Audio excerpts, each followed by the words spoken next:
రెడ్డి మాట్లాడుతున్నారు. లైవ్ ద్వారా చూద్దాం.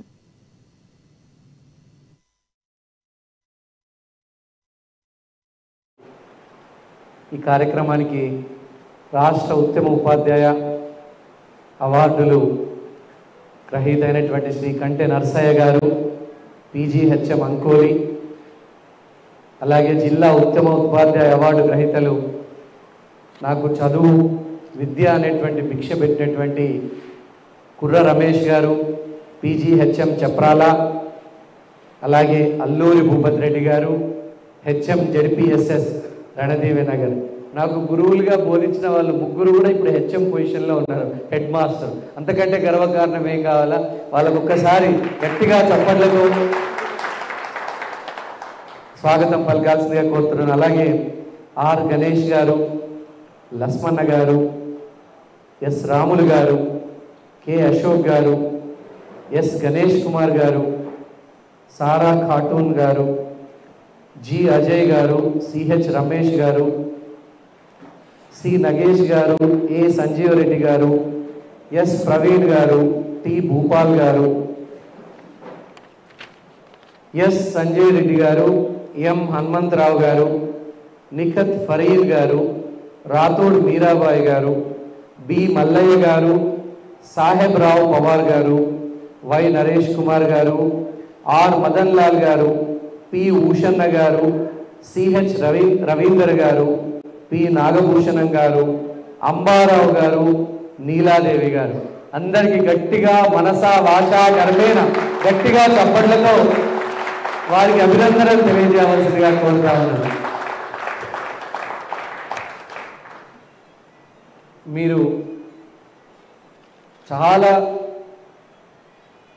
జాగ్రత్తగా గమనించాల్సింది ఏంటంటే, the investment on education is not equivalent to any of the investments that have been invested by the governance or government.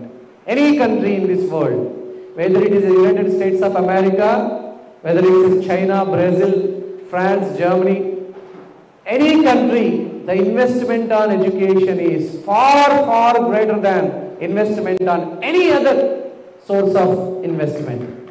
మనము విద్య మీద, ఎడ్యుకేషన్ మీద, చదువు మీద పెట్టే పెట్టుబడి ఏ రంగంలో పెట్టిన పెట్టుబడి కూడా ఎంత రాబడిస్తుందో తెలియదు, కానీ చదువు మీద పెట్టినటువంటి పెట్టుబడి అది వచ్చే తరాలకి కొన్ని trillions of dollars of రాబడిస్తుంది.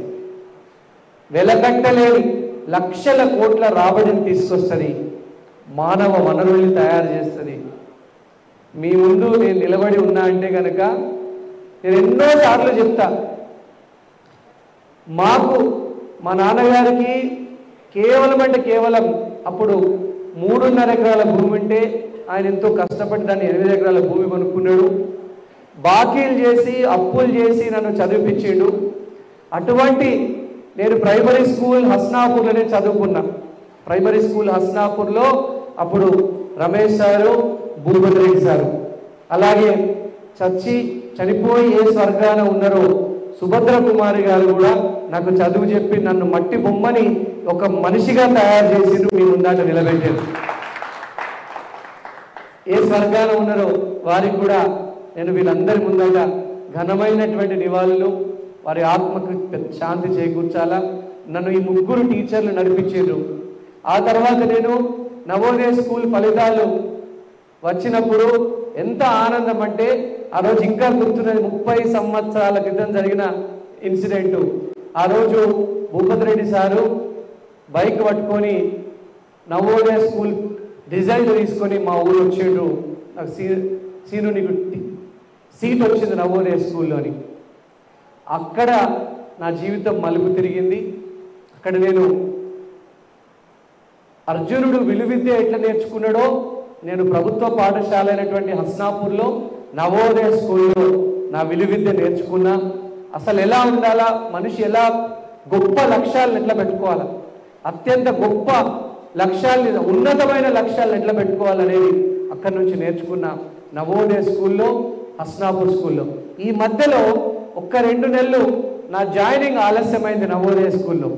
So నేను కోడల్ స్కూల్కి వెళ్ళినప్పుడు అప్పుడు నర్సయ్య సారు 9వ తరగతిలో చెప్పినటువంటి పాఠం కూడా గుర్తుంది. ఆయన క్వశ్చన్ అడిగిండు.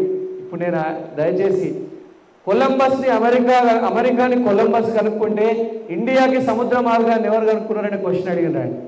ఇప్పటికి కూడా గుర్తుంది. ఆయన సోషల్ సైన్సే బోధించేవారు 100%. వాస్కోడి గామా గారు సముద్ర మార్గాన్ని కలుసుకున్న ఒక పోర్చుగీస్ నావికుడు, sailor of Portuguese found a sea road to India అని ఇప్పటికి కూడా నాకు గుర్తున్నది. నరసయ్య సార్ చెప్పిండ్రు చక్కగా. నేను ఒకటే చెప్తా ఉన్నా, అంటే అట్లా కొంతమంది వేసినటువంటి ముద్ర అట్లా మన మన మన దేవుడి దయతో నాకు జ్ఞాపక శక్తి ఎక్కువని, మెమరీ ఎక్కువని, మిత్రుల్ని గుర్తుపెట్టుకుంటా. అలాగే రాజకీయ పరంగా ఏ పరంగా కానీ ఈ సమాజానికి చేయరాని పనులు చేయని వాళ్ళని కూడా గుర్తుపెట్టుకుంటాం. సో ఒక్కటి గుర్తుపెట్టుకోండి, ఎప్పుడైనా కూడా వందలాది మంది నేరస్తులు, వందలాది మంది టెర్రరిస్టులు దేశంలో తిరిగినా దేశానికి ఏం కాదు, కానీ మేధావుల మౌనం మంచిది కాదంటారు. అట్లనే ఆ మేధావులు ఎవరో కాదు, టీచర్లే,